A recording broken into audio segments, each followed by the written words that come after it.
Avoidants often elevate the person they are drawn to, placing them on a pedestal without even realizing it. This projection is unconscious. It's a mix of longing, admiration, and the fear that if they reveal themselves fully, they might lose you. So when you observe their behavior closely, you start noticing the subtleties, the way they check in just enough, the way they protect certain boundaries while still making room for you in their life. It's a delicate dance. And understanding this dynamic is the first step to recognizing why someone who seems emotionally distant can still want you so badly.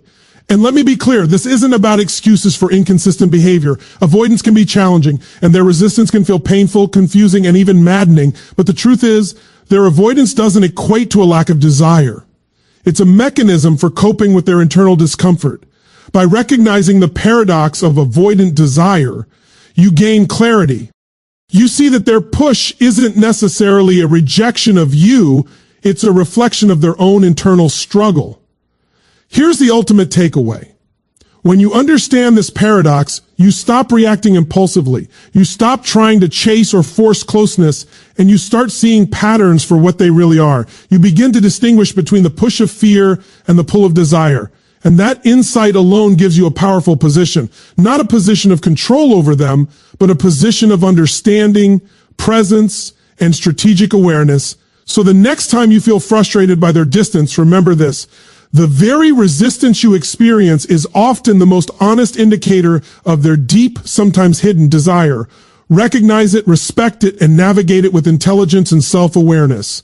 When you do, you're no longer caught in confusion. You're seeing the truth behind the behavior.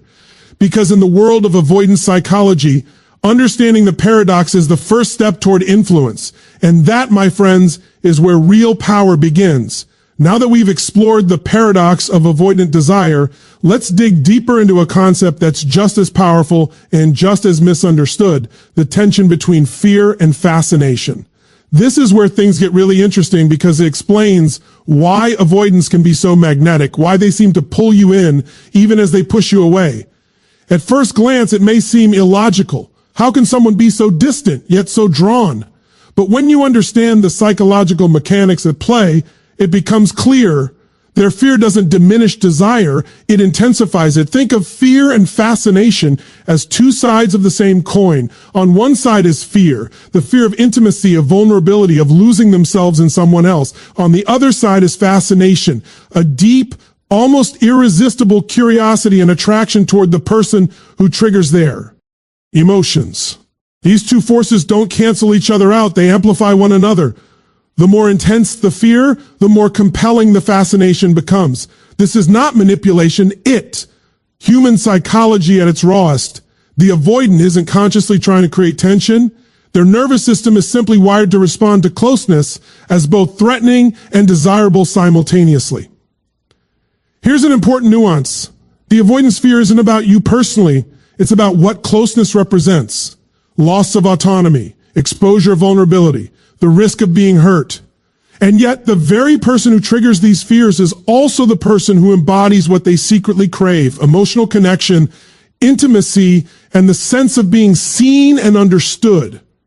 This creates a kind of internal gravitational pull. Their mind tells them, I need to retreat, while their heart whispers, I can't let this go. The result is a dance, often unconscious, that keeps both them and you in a heightened state of emotional intensity. You might notice patterns emerging if you pay attention. The avoidant will sometimes engage in behaviors that seem contradictory. One moment they may appear distant, distracted, or even indifferent. The next they show subtle signs of care, an unexpected message, a fleeting touch, an almost imperceptible check-in. What's happening is that their fascination overrides their fear in small bursts, creating windows of connection that feel intensely rewarding. And here's the critical insight. These windows of engagement are not random. They're manifestations of their internal struggle between fear and desire. The very unpredictability that frustrates so many people is actually a reflection of their deep emotional involvement. This dynamic has philosophical implications too. It speaks to a fundamental truth about human desire.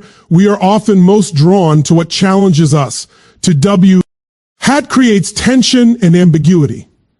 The avoidant embodies that tension perfectly. They are simultaneously a source of challenge and a mirror for our own desires.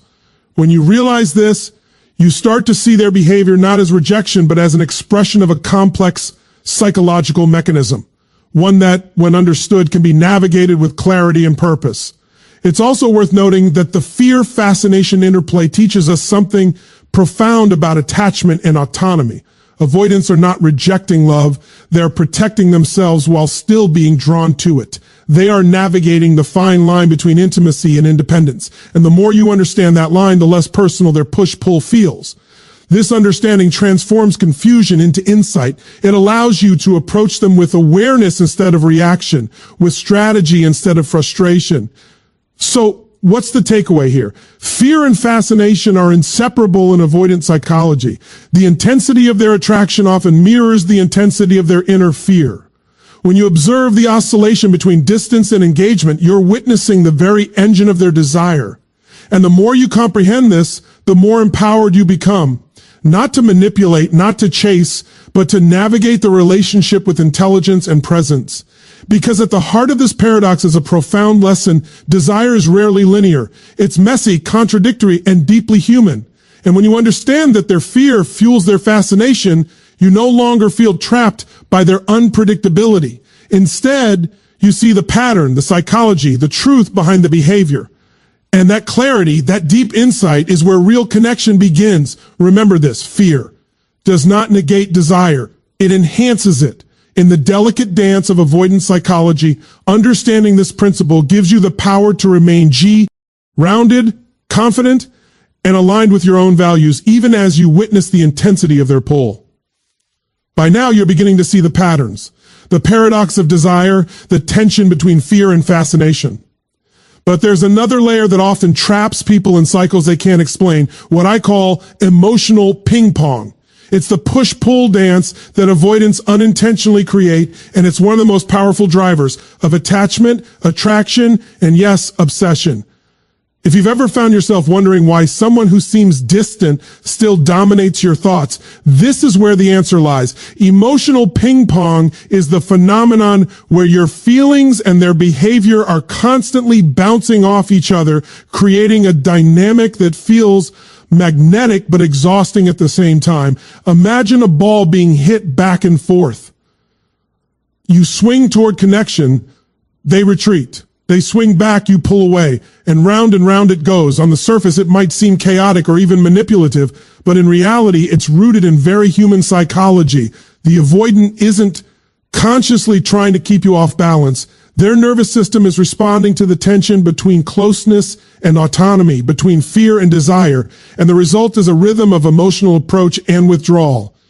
Here's what makes it so compelling. Unpredictability heightens emotional arousal. When someone is inconsistent, your brain releases dopamine in anticipation of their next move. You start to crave their attention because it becomes a reward that feels uncertain, intermittent, and therefore intensely motivating. The more they pull away, the more your mind invests energy into wondering when or if they will come back. And this is why emotional ping pong can feel addictive, why it feels like the more someone pushes, the more you want them. It's not coincidence, it's biology, psychology, and human attachment. And all rolled into one. But let's not mistake this for a weakness on your part. Emotional ping pong isn't about being too needy or too invested. It's about the dynamics of attachment styles interacting. Avoidants are wired to distance themselves when intimacy feels threatening. Your natural response to their withdrawal is often to move closer. And that creates the cycle. Their pull triggers your pursuit triggers their pull, and the game perpetuates itself until either clarity or awareness breaks it. This is why so many people feel trapped, like they're dancing on a stage they didn't choose. Here's where philosophy meets psychology.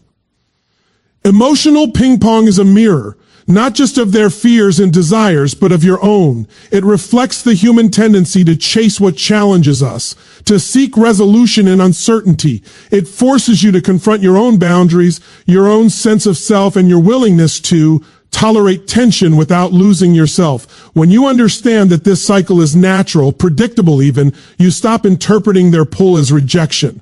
You start seeing it as a reflection of a deeper psychological process, one that you can navigate with insight rather than frustration. It's also crucial to notice that this cycle isn't infinite. The more you understand emotional ping pong, the more you can step into a position of conscious awareness. You can choose when to engage, when to step back, and when to maintain your own emotional equilibrium. You can respond instead of react. And that, in turn, changes the rhythm, because the avoidant doesn't just respond to you emotionally, they respond to your presence, your energy, and your clarity. When you stop chasing, when you remain grounded in yourself, the dynamic shifts. Emotional ping pong becomes less about chaos and more about strategic awareness. And here's the deeper insight, the intensity. Why of emotional ping pong often signals deep desire on the avoidance part. It's a paradox again. Just as we saw in key points 1 and 2, their withdrawal is not absence of interest. Their inconsistency is not indifference. It's the manifestation of internal conflict, the oscillation between longing and fear. When you recognize this, you no longer need to interpret every distance as a rejection. You begin to see the push-pull as the heartbeat of their emotional system, and you learn how to navigate it without losing your own rhythm. So the takeaway here is simple but powerful. Emotional ping pong is not a trap to be frustrated by. It's a signal, a map of internal tension, a reflection of desire and fear intertwined. The more you understand it, the more you can maintain your presence, preserve your boundaries and influence the relationship without chasing. Because in the end, awareness is freedom. Understanding the cycle gives you insight, clarity, and ultimately power, not to control them, but to navigate their psychology with wisdom and strategic presence. Remember this, when you recognize the dance, you stop being a participant in chaos. You become an observer of patterns, a master of your own emotional response, and the very presence that can transform tension into connection. That's the true leverage of emotional ping pong. As we continue, there's a subtle yet profound mechanism at work in avoidance psychology that often goes unnoticed, the projection trap. This is where things get really interesting because it explains a lot about why someone who seems distant can make you feel irreplaceable, almost like you hold the key to a part of their soul. Projection is not a trick. It's a natural function of the mind. But when it comes to avoidance, it becomes a powerful force in shaping their desire and your perception of them. Here's the essence of it. Avoidants often project their own fears, insecurities, and idealized self-image onto the person they are drawn to. In other words, they see in you what they want, need, or secretly fear in themselves. If they struggle with vulnerability, they might unconsciously see you as someone who embodies emotional safety and understanding. If they crave freedom while fearing intimacy, they might perceive you as uniquely accepting of their contradictions. And if they have an idealized vision of love or connection, you become the canvas for that vision. The result is that they are drawn to you not just because of who you are, but because of the psychological mirror you create for them. This projection creates an almost magnetic dynamic. You start to notice behaviors and cues that feel significant, even if they are inconsistent. You feel needed, valued, essential, and in many ways, you are.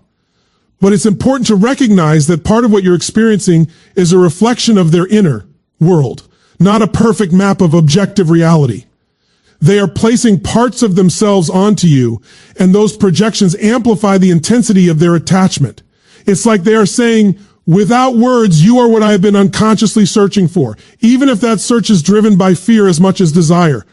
Projection also explains why avoidance can sometimes feel simultaneously elusive and obsessed. When they project, they are investing emotionally in a version of you that fulfills their needs, fears, and fantasies, and because this projected image often contrasts sharply with their own inner conflicts, it creates tension that fuels their desire.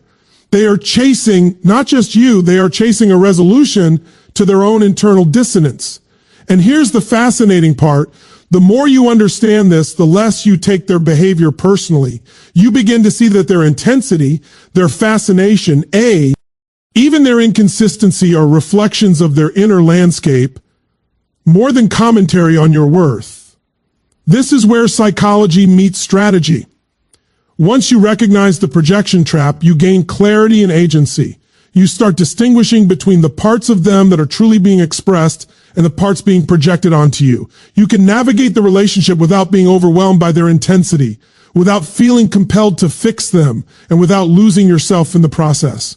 Awareness transforms the dynamic from confusion into insight.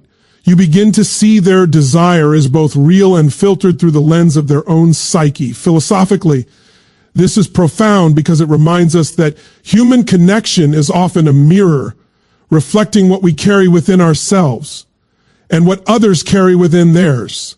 Avoidants in particular amplify this reflection through projection. They show us aspects of love, desire, and fear that we might otherwise miss.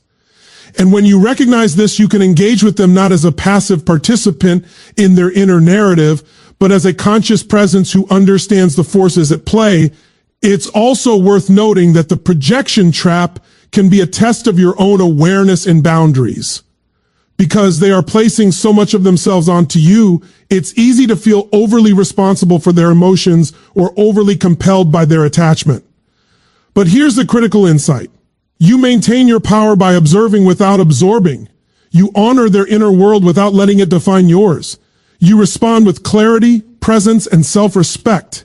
And this, in turn, transforms the cycle from one of unconscious pull to one of conscious engagement. So the takeaway is this. The projection trap is not about manipulation. It's about reflection.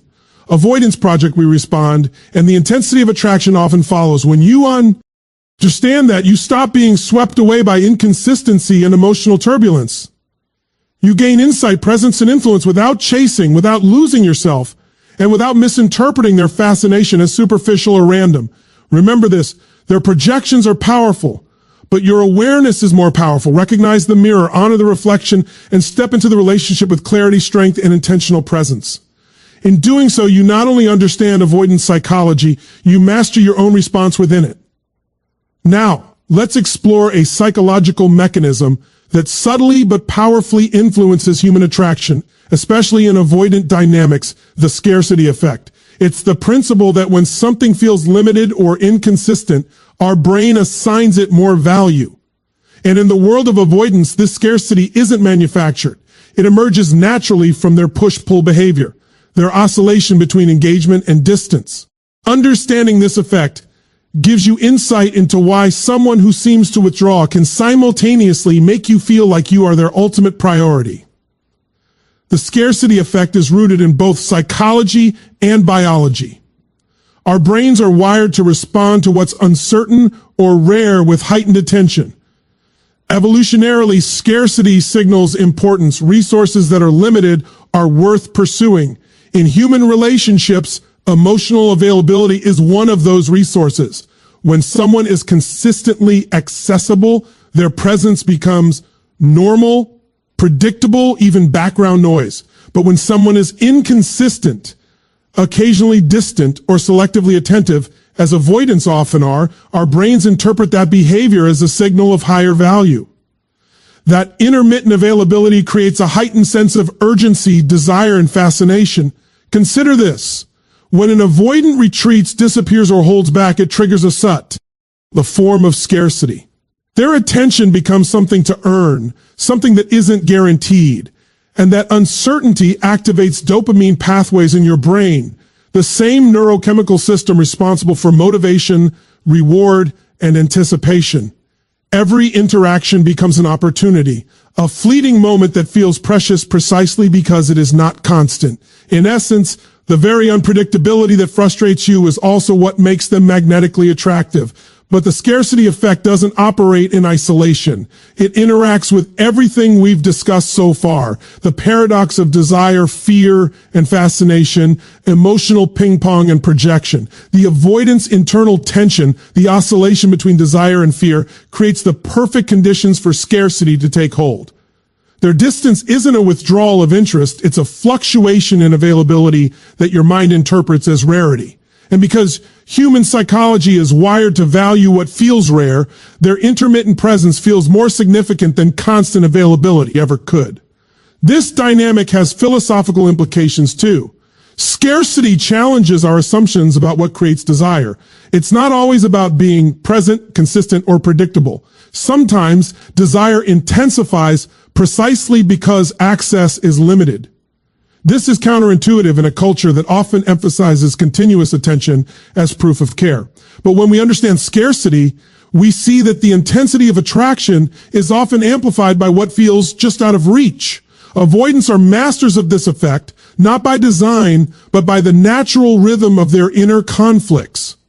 Now, here's an important insight. Recognizing the scarcity effect gives you leverage. Not leverage over them in a manipulative sense, but leverage over your own response. Many people fall into the trap of chasing, overcompensating, or trying to fill the gap CR, aided by the avoidant. But the truth is, you don't need to chase what is already wired to value you. Awareness of scarcity allows you to step back, maintain your own emotional equilibrium, and respond with intentionality. When you do, you preserve your power, reinforce your value, and engage in the relationship on your own terms. It also reveals something deeper about human desire. We are drawn to what challenges us, to what requires discernment and effort, and to what is not guaranteed. Scarcity creates a stage for fascination, curiosity, and engagement. When you observe an avoidant navigating their own internal conflicts while intermittently offering attention, you witness the psychological principle in action.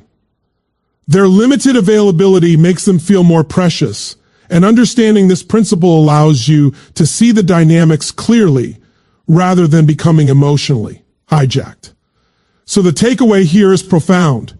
The scarcity effect is not about manipulation or mind games. It is a natural consequence of the avoidance internal oscillation and our brain's way of assigning value to what feels limited.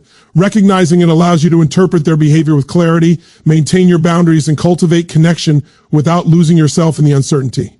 Remember this, desire often intensifies when access feels rare.